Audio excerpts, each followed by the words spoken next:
In the winter of 1988, the neon-lit avenues of Reno shimmered beneath a brittle sky thrumming with life and whispered promises of fortune. Within the crowded Silver Spur Casino, Melanie Roy, 26 and cautiously optimistic, celebrated her friend Julie's promotion. Glasses clinked gently beneath murmurs of congratulations, while around them, roulette wheels spun endlessly, their clicks blending into a hypnotic rhythm. Melanie sipped her cocktail slowly, smiling faintly, but remaining reserved as was her nature. She tugged at the hem of her emerald sequin dress, a detail her friends had teased her about. It was bold for someone who often preferred subtlety. She ignored the stares of a pit boss whose lingering eyes she had grown accustomed to, focusing instead on the warmth of camaraderie around her. Sometime after midnight, amid laughter and playful teasing, Melanie stood quietly and leaned in toward Julie, speaking softly to be heard above the casino's noise. "I'll be right back," she whispered. Julie smiled and waved her away, absorbed in the excitement. Melanie threaded carefully between patrons, slipping through shadows cast by flashing lights. The air carried a mixture of cigarette smoke and perfume sharp enough to sting her nose. The restroom was tucked away down a corridor, dimly lit away from prying eyes. It was quiet, nearly silent, a stark contrast to the chaos outside. Time passed, and Julie's glance toward Melanie's empty seat grew more frequent. The subtle anxiety grew into unease, then worry, finally escalating into open panic as minutes turned to hours. Melanie had not returned. Security was called. Surveillance footage, their primary source of comfort, became a sudden source of dread. The system had inexplicably malfunctioned during the exact window Melanie vanished. The valet discovered her purse in the restroom, neatly placed by the sink, untouched and oddly serene, as if waiting patiently for its owner's return. Police arrived quietly, their presence slicing through the forced revelry of the night. Interviews yielded confusion, conflicting timelines, and little else. In the coming days, whispers turned speculative and sinister. Melanie Roy had simply vanished. But beneath the polished floors and glittering lights buried within the casino's hidden spaces waited truths darker and more twisted than anyone could yet imagine. The initial shock of Melanie Roy's disappearance gradually faded into a numb routine of investigation and empty reassurances. Days stretched into weeks and then into months, the case growing cold and quiet, though never truly forgotten.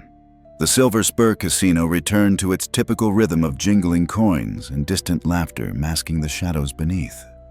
Then, on a mild spring morning nearly 4 months later, a plumber named Eddie Torres knelt beside the wall behind the women's lounge tools scattered carelessly around him. He grumbled softly, annoyed by the inconvenience of the leak that had eluded repair for weeks. With a sigh, he pried open a panel hidden behind ornate wallpaper, peeling back layers of neglect and indifference. The narrow passage behind the wall smelled musty damp with a faint metallic tang. Eddie leaned forward, shining his flashlight into the murky space. At first, there was nothing but cobwebs and pipes rusted from moisture, but something caught the edge of his beam, shimmering slightly, reflecting the weak light. Frowning, Eddie reached into the cramped space, fingers brushing against fabric rough and wet. His heart quickened inexplicably, pulse fluttering with an instinctive unease. He tugged at the material, his confusion quickly giving way to dread as the object emerged into view. It was a cocktail dress, emerald sequins dulled by grime-shredded fabric hanging loosely, revealing stains unmistakably dark and reddish-brown. Matted clumps of hair clung grotesquely to the torn fabric as though desperately clutching to some forgotten hope. The plumber stumbled back, breath catching sharply, nausea rising in his throat. With trembling hands, he reached for the casino manager, who called the authorities. Soon, police tape cordoned off the area, investigators' footsteps echoing loudly on the polished floors, disrupting the false calm of the casino. Melanie Roy's dress had been found concealed deliberately, speaking volumes louder than her abandoned purse ever could. Whispers spread rapidly through the casino floor, once again dark suspicions rising swiftly among the patrons and employees alike. The quiet, hidden places of the Silver Spur had finally begun to reveal their secrets, peeling back the careful facade to expose the ugly truth waiting patiently beneath. In the weeks following the discovery of Melanie Roy's shredded dress, suspicion settled heavily on the Silver Spur Casino, casting a shadow over its glittering reputation. Police spoke again with employees, each interview deepening the discomfort. But among all the casino staff, the figure of Leo Garner, the pit boss, drew particular attention. Leo was a heavy-set man, always sharply dressed with piercing eyes that seemed to assess every person who passed his tables. Rumors whispered about Leo's fascination with Melanie, recalling how his gaze would linger uncomfortably long, and how Melanie had seemed wary of him, subtly adjusting her movements to avoid his attention. Julie, Melanie's friend, sat rigidly in the sterile interview room, hands folded tightly on the table as she recounted uneasy memories. Melanie mentioned him a few times, Julie said softly, her voice quivering slightly. She said he made her uncomfortable, that he'd approach her at odd times, always offering favors she didn't ask for. She tried to avoid him. Detective Ana Chavez leaned forward, her expression unreadable. Did Melanie say anything more specific? Any threats? Julie shook her head slowly, eyes distant as she replayed past conversations. Not threats exactly. It was more subtle, but she was scared of him. I could feel it. Detective Chavez studied Julie carefully, noting the slight tremor in her fingers, the nervous way her eyes darted around the room. Something felt off, but perhaps it was merely grief. Yet hidden behind Julie's distress, there lingered a hesitation that Chavez could not ignore. Leo Garner's own statement was smooth-polished, carefully rehearsed, denying any inappropriate contact with Melanie. But employees whispered behind closed doors of his temper, how quickly it could flare, how fiercely he protected his power within the casino. Yet as Detective Chavez pored over security reports and witness accounts, she couldn't shake the feeling that the obvious suspicion around Leo Garner was blinding them to something subtler. A single phrase from a passing employee overlooked in initial interviews now echoed insistently in her mind. "It's funny," he had muttered casually. But the valet seemed to know a lot about Melanie's habits. Even as suspicion fell heavily upon Leo, the quiet valet moved silently in the background, unnoticed, patient, waiting. With suspicion still swirling around Leo, Garner investigators turned their attention to Melanie Roy's personal life, sifting meticulously through her relationships. Detective Chavez sat at her cluttered desk late into the night, flipping through pages of Melanie's phone records, each call carefully noted and highlighted. At first glance, the logs were mundane calls to family co-workers Julie, but a troubling pattern soon emerged. Melanie's ex-boyfriend, Darren Wells, appeared with alarming frequency, his number blinking insistently like a silent accusation. The following morning, Chavez interviewed Darren in a cramped, windowless room. Darren was tall and wiry, visibly tense, with eyes that flickered between defiance and anxiety. He twisted his hands compulsively as Chavez laid the records in front of him. "You called Melanie repeatedly," Chavez began calmly, voice neutral, watching carefully for Darren's reaction. Darren swallowed hard, glancing down nervously. "We were working things out, or trying to," he muttered defensively. "I just wanted her back." Chavez leaned forward slightly. "Some might call that stalking, Darren. Her friends say she felt harassed." His eyes widened briefly, panic flashing across his face. "No, it wasn't like that. Melanie, she understood me. We were getting close again. She just needed time." Chavez's gaze sharpened, her voice lowering slightly. "Where were you the night Melanie disappeared?" "I was home," Darren replied quickly, a rehearsed answer. "I swear. I made calls. You can check." They did. Darren's alibi held up. He had indeed made multiple calls from his apartment that night, his voice caught on answering machines, pleading for Melanie to speak to him. Yet Chavez sensed an intentional desperation, as though he had deliberately documented his innocence. Frustration gnawed at her instincts. Darren fit the profile perfectly, jealous, obsessive. But the evidence felt almost too neat, too convenient. And there was something else, a stray remark from Darren that didn't match the timeline. He mentioned details about the casino layout that he shouldn't have known. As Chavez closed the file, her fingers lingered over a photograph of Melanie smiling softly, oblivious to the danger surrounding her. A quiet, nagging doubt pressed at the edges of her thoughts, whispering that perhaps the truth lay not in the obvious trails they chased, but somewhere quieter, hidden deeply beneath layers of deception. Julie Benson sat rigidly in the interview room, eyes flickering nervously between the blank walls and the steady gaze of Detective Chavez. Chavez noticed Julie's carefully composed demeanor, the practiced calm, betrayed only by a subtle tremor in her hands. "You told us earlier you never left the casino table after Melanie went to the restroom," Chavez stated quietly, letting the words hang in the sterile air. But surveillance, even compromised as it was, tells a different story. Julie's composure cracked slightly, eyes widening with surprise before she quickly masked it with forced indifference. "I might have stepped away briefly," she murmured, her voice barely audible. "I was upset Melanie and I argued earlier." Chavez tilted her head slightly, leaning in with calm intensity. "An argument? You didn't mention that before." Julie hesitated, clearly weighing how much truth to reveal. "It was personal. Melanie was keeping something from me. I felt betrayed." Her voice trembled on the last word, exposing an undercurrent of hurt. What secret? Chavez pressed gently, sensing the vulnerability beneath Julie's careful control. Julie sighed deeply, finally meeting Chavez's gaze squarely. She was seeing someone she wouldn't name. "I felt excluded, like she didn't trust me anymore. But that doesn't mean I hurt her. I would never." Chavez studied Julie's face intently, searching for deception, finding instead genuine pain and confusion. But beneath it all lingered a shadow of envy, a quiet bitterness hidden carefully behind friendship. Leaving the interview room, Chavez found herself increasingly uneasy. Each new revelation tangled the case further, leading her away from clarity rather than toward it. Julie's lie, though troubling, felt more protective than malicious, yet suspicion lingered stubbornly. Walking through the casino again, Chavez noted employees casting wary glances her way, suspicion and anxiety heavy in the air. Among them, the valet moved silently, almost invisibly through the shadows of his duties, unnoticed and forgotten by most. But for a brief instant, Chavez's eyes met his, noticing something fleeting and indecipherable, a quiet calmness out of place in the anxious atmosphere.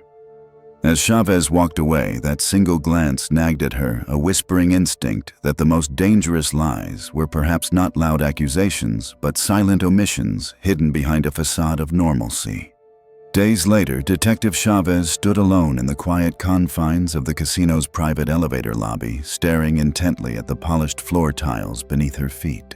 One tile, slightly different in color and texture, stood out subtly, a recent replacement out of place among its well-worn neighbors.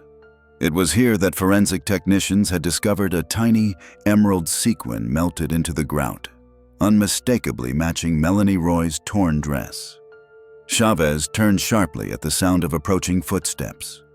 Robert Ellsworth, the casino's senior executive, strode confidently toward her, an air of practiced authority preceding him. Tall and impeccably dressed, Ellsworth exuded an aura of detached composure, as though the escalating tension around Melanie's case were merely an inconvenience. "You had this tile replaced 2 days after Melanie disappeared," Chavez remarked calmly, keeping her voice carefully neutral. "Care to explain?" Ellsworth met her gaze steadily, his expression unreadable. "Routine maintenance," he replied smoothly. "We maintain a pristine appearance here. It's part of our image. Damage occurs frequently." "Odd timing, don't you think?" Chavez pressed gently, studying him closely for any hint of nervousness. "Just 2 days after Melanie vanishes, a damaged tile in a restricted area suddenly becomes urgent." He offered a thin, dismissive smile. "Coincidences happen, Detective. I assure you this has nothing to do with your investigation. I didn't even know Melanie Roy." Chavez nodded slowly, but skepticism lingered heavily behind her composed demeanor. Ellsworth's polished indifference felt calculated, a performance honed over years of navigating difficult situations. Yet his denial was precise, controlled, almost too rehearsed. After Ellsworth departed, Chavez lingered in the quiet, sterile space, the muffled casino sounds drifting in faintly through thick walls. Her instincts prickled again, unsettled by Ellsworth's effortless dismissal. His words had felt practiced, his calmness unsettlingly detached. But something else troubled her even more, a fleeting observation from earlier, a passing remark by a staff member once ignored. "Ellsworth might run this place," the employee had said softly, almost casually, "but it's the valet who knows everyone's secrets." As Chavez stood alone, staring again at the tile beneath her feet, she wondered if the answers lay not in the carefully crafted responses of those in power, but in the quiet watchfulness of those overlooked. Late in the evening, Detective Chavez found herself standing at the casino entrance, eyes drawn to the figure of the valet, quietly attending to his duties. Joseph Reed was unobtrusive, a slender man of average height, whose gentle demeanor allowed him to blend seamlessly into the background. Yet tonight, Chavez saw him differently, recalling hints and subtle remarks that placed him firmly within the tangled web of Melanie Roy's disappearance. Joseph glanced up, noticing Chavez's steady gaze, and paused momentarily before approaching her, his expression calm, yet cautious. "You've been here every night since Melanie vanished," Chavez began, keeping her tone measured but curious. "Tell me, did you notice anything unusual that night?" Joseph hesitated briefly, his eyes darting toward the casino doors as if debating how much to say. "I find things sometimes," he replied quietly, voice barely above a whisper. "Things people leave behind, things they probably don't want found." Like Melanie's purse, Chavez prompted, gently observing the subtle twitch at the corner of his mouth. He nodded slowly. It wasn't the purse itself, it was how neatly it was placed, like someone knew exactly where she would leave it. Like someone had watched her carefully. Chavez's attention sharpened. "Did you see who might have done it?" "No," Joseph admitted quietly. "But I saw Melanie that night earlier. She seemed nervous, distracted. She kept looking around, checking the time, like she was waiting for someone. Did anyone approach her?" Chavez pressed further. Joseph shook his head slowly, thoughtfully. "Not that I saw clearly, but people pass unnoticed here all the time. People blend in, become invisible like me." His last words lingered heavily between them, carrying unspoken implications. Chavez watched Joseph closely, sensing layers beneath his quiet exterior. He was too observant, too aware, yet he revealed just enough to guide suspicion elsewhere.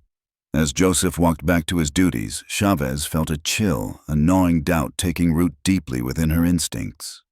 Joseph's gentle nature, his soft voice qualities that should have reassured her, now unsettled her profoundly.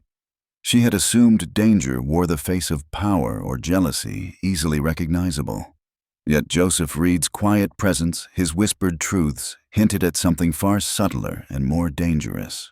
Standing alone in the night air, Chavez wondered uneasily how many secrets the valet had truly kept hidden behind his whispers.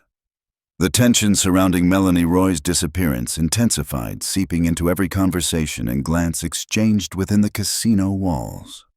Detective Chavez revisited Julie Benson, determined to unravel the full truth behind their heated exchange. Julie sat once again in the cramped interrogation room, visibly drained eyes shadowed by sleepless nights and worry.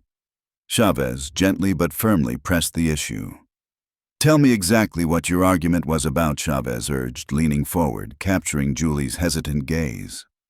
Julie inhaled deeply, closing her eyes briefly before speaking. "Melanie was seeing someone from the casino, someone she was secretive about. I found out by accident, overheard her phone call one evening. She was furious with me for eavesdropping." Chavez raised an eyebrow. "Did she mention who it was?" Julie shook her head firmly. "She refused. Said it wasn't my business, but I worried about her. Whoever he was scaring her." "How do you know that?" Chavez probed carefully. Julie hesitated again, biting her lip anxiously. She received strange gifts, anonymous notes left on her desk at work, always suggesting someone was watching her closely. At first she thought it was romantic, but it quickly became unsettling. "Did Melanie ever confront this person?" Chavez asked, watching Julie's expressions closely. Julie shook her head slowly. She never dared.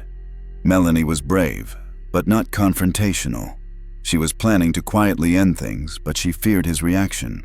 She was genuinely frightened. Chavez absorbed this new revelation thoughtfully, sensing Julie's sincerity, but also aware of the lingering resentment beneath her words. Julie's envy, her sense of exclusion, had colored their friendship deeply. Yet Chavez sensed that jealousy alone did not make Julie a killer. Leaving the interrogation room, Chavez reviewed her notes, feeling the case's complexity weigh heavily upon her. Julie's admission had opened another doorway, yet it led to an uncertain corridor of possibilities. Someone Melanie trusted, someone inside the casino, had betrayed her profoundly. As Chavez exited the building, she noticed Joseph Reed once again silently attending to his duties. His demeanor remained unchanged, quiet, unobtrusive, But tonight, Chavez detected something different. A subtle, fleeting glance toward her, then quickly away. She realized then with chilling clarity that the darkest secrets might not reside behind loud confrontations or obvious confrontations, but rather behind the quietest doors carefully locked and hidden away. Weeks of relentless investigation yielded another unexpected turn. Surveillance tapes initially thought destroyed mysteriously surfaced, delivered anonymously to Detective Chavez's office. She sat in the dimly lit viewing room, eyes glued to grainy black and white footage flickering silently across the monitor. The images captured the bustling casino floor, patrons immersed in gambling laughter and drinks. Chavez leaned closer as Melanie appeared on screen, her emerald dress glinting beneath the lights. She moved anxiously, frequently checking her watch and glancing around nervously. Chavez's heart quickened as the video jumped abruptly, footage missing, clearly edited or damaged deliberately. Melanie suddenly disappeared from view. Chavez felt frustration boil within her. Another dead end cloaked in manipulation. But as she replayed the footage repeatedly, a subtle anomaly caught her eye. Joseph Reed, the valet, briefly appeared in the background, blending easily with the crowd, yet his movements felt calculated, deliberate. He watched Melanie closely, though his presence seemed innocent enough. Chavez rewound and paused repeatedly, analyzing every subtle detail of his behavior. Why would Reed, always quiet and unnoticed, insert himself subtly but deliberately into Melanie's vicinity at such critical moments? Chavez's mind raced with suspicion. She spent the next hours digging deeper into Reed's past, unearthing an obscure history of quiet disputes and dismissed harassment allegations from previous workplaces. Each report described him as calm, polite, almost invisible, yet each ended in unresolved discomfort among co-workers. Returning to the casino late that night, Chavez found Joseph Reed quietly preparing to leave. She approached cautiously, observing him carefully. "Those tapes were interesting," Chavez remarked neutrally. "Strange they surfaced now, isn't it?" Reed turned slowly, expression carefully blank. "Sometimes truths find their way out on their own, Detective," he replied softly. Chavez felt a shiver crawl down her spine, her instincts screaming warnings. Reed's calmness, his careful choice of words, everything about him felt carefully controlled, meticulously practiced. Beneath his soft exterior lurked something quietly dangerous. Walking away, Chavez felt a sense of dread, deeper than ever before. She had overlooked the quietest voice among them, the silent figure moving effortlessly through shadows, watching, waiting, always unnoticed. Joseph Reed had secrets buried deeply beneath his quiet facade, hidden behind the silent voices he'd long since silenced. Detective Chavez spent the following days piecing together a mosaic of subtle clues, each fragment gradually shaping a chilling picture. The casino staff photographs from the night Melanie disappeared provided the final missing link. Sitting alone in her dimly lit office, Chavez meticulously examined each image.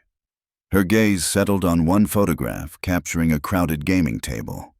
At first glance, nothing seemed unusual, employees and patrons smiling, absorbed in their games. But something unsettling drew Chavez's eyes to the background. Joseph Reed stood partially obscured, unnoticed by those around him. His posture was rigid, eyes fixed intently on Melanie Roy across the room. In his hand, barely visible, was a small folded note, the same distinctive stationery previously found in Melanie's belongings. A cold realization swept over Chavez, the puzzle pieces aligning with ruthless clarity. Reed's quiet presence, his seemingly benign attentiveness, had masked obsessive tendencies. Chavez recalled earlier interviews, the way Joseph described Melanie's purse, his subtle comments implying familiarity with her routines, his unsettling calmness. Chavez swiftly gathered the photographs and her notes, determination overtaking doubt. Hours later, she confronted Joseph Reed in the casino's deserted parking lot, the quiet evening air charged with tension. Reed, standing beside his car, turned slowly, his expression calm, almost resigned, as though expecting this moment. "You were careful," Joseph Chavez began quietly. "Too careful." Watching her leaving anonymous notes, planning every move meticulously. Reed's composed facade fractured slightly, eyes narrowing defensively. "You misunderstand," he murmured softly, his voice low and controlled. No, Chavez countered firmly, stepping closer. The hidden dress, the sequin beneath the elevator, even the tapes, each step methodically planned. But that photograph gave you away. Obsession drove you, Joseph. You couldn't bear her rejection, could you? Reed stared silently, the quiet mask slipping further, replaced by simmering anger. His hands trembled slightly, betraying his inner turmoil. Chavez felt her heartbeat quicken, recognizing the moment as dangerously fragile. "You think you figured it all out?" Reed whispered bitterly, but Melanie was mine. "She betrayed me first." His quiet words, brimming with suppressed rage, hung heavily between them. Chavez, pulse racing, prepared for confrontation, realizing too late how deeply hidden danger could be within silence itself. The quiet valet, ever present, ever watchful, now stood revealed a portrait of a killer hidden beneath layers of careful deception. Joseph Reed's calm demeanor unraveled rapidly, replaced by raw desperation. Detective Chavez held her ground, sensing the fragility of the confrontation and the escalating danger that now surged between them. "You had no right." Reed spat, his voice barely above a whisper, yet filled with venom. "Melanie chose me first. We had something special." Chavez remained steady, her voice deliberately measured. "She trusted you, Joseph, and you violated that trust. Did she discover who you truly were? Is that why you hurt her?" Reed's eyes darted nervously, his composure crumbling further. His voice shook now, exposing the true instability beneath his carefully crafted exterior. "She said I scared her after everything I did for her. She wanted to leave me behind like I was nothing." Chavez took a careful step closer, her voice soft but authoritative. "You couldn't handle rejection, could you? You planned it carefully, right down to damaging the surveillance system. But you underestimated one thing: the truth always surfaces." Reed's breathing quickened, fists clenched tightly, knuckles white with suppressed rage. His eyes flickered toward his car door, calculating escape, desperation overtaking rational thought. "You don't understand," he pleaded, voice breaking with emotion. "I had to make her stay. I couldn't lose her." Chavez took another cautious step forward, keeping her tone steady yet empathetic, trying to de-escalate the dangerous tension. "It's over, Joseph. You can't hide from this anymore. The truth is out." A tense silence stretched between them, the only sound the distant hum of city life beyond the parking lot. Finally, Reed's shoulders slumped, defeated resignation replacing his defiance. He sank to the pavement, head bowed in surrender. Officers approached swiftly, handcuffs glinting under dim streetlights. Chavez stood back slightly, allowing the weight of relief to wash over her briefly. As Reed was taken away, she felt no triumph, only a lingering sadness and awareness of the scars left behind. The depth of Reed's obsession, hidden beneath layers of quiet normalcy, had nearly allowed him to evade suspicion entirely. Chavez understood with haunting clarity how easily true danger could hide behind familiar, trusted faces. Yet even now, as Reed vanished into custody, Chavez knew the deeper truths uncovered here would echo far beyond tonight, resonating quietly through every shadowed corner of the casino. In the days following Joseph Reed's arrest, a heavy quiet descended upon the Silver Spur Casino, the bustling hum subdued by lingering unease. Melanie Roy's friends and family gathered once more, confronting the painful truths now exposed, their grief mingling with a sense of betrayal that cut deeply. Julie Benson stood beside Detective Chavez in the casino lobby, her eyes glistening with unshed tears. She looked around, haunted by memories that seemed permanently etched into every shadowed corner. "I never saw it," Julie whispered softly, voice thick with remorse. "How could we have missed it?" Chavez laid a comforting hand gently on Julie's shoulder. "Sometimes the most dangerous threats are the ones we overlook, hidden behind faces we trust. It's not your fault." Julie nodded slowly, her gaze distant, as if replaying moments with Melanie, searching for missed signs that now seemed glaringly obvious. "I hope Melanie finds peace," she murmured softly, voice trembling. "I hope we all can." Chavez turned toward the casino entrance, her eyes drawn toward the city lights flickering softly beyond the windows. The truth had surfaced stark and painful, yet it had brought closure, albeit accompanied by profound sadness. As they stepped into the cool evening air, Julie hesitated briefly, glancing back at the casino one last time. "Do you think it's really over?" she asked quietly, her voice tinged with lingering fear. Chavez met her gaze steadily, her expression compassionate yet resolute. Evil might hide behind familiar faces, Julie, but truth and justice endure. That's our strength. Julie nodded slowly, drawing comfort from Chavez's steady presence. "I'm scared, but I want to believe we'll heal. We will," Chavez assured gently. Together. As they moved away from the casino, the weight of their grief eased slightly, replaced by cautious hope. Detective Chavez squeezed Julie's hand reassuringly. "One day at a time," she said softly, voice firm and comforting. They stepped forward, leaving behind the echoes of tragedy, moving steadily toward healing, determined to rebuild their shattered lives stronger for the truths they had faced together. Thank you for listening to Brody's Stories. Until we meet again.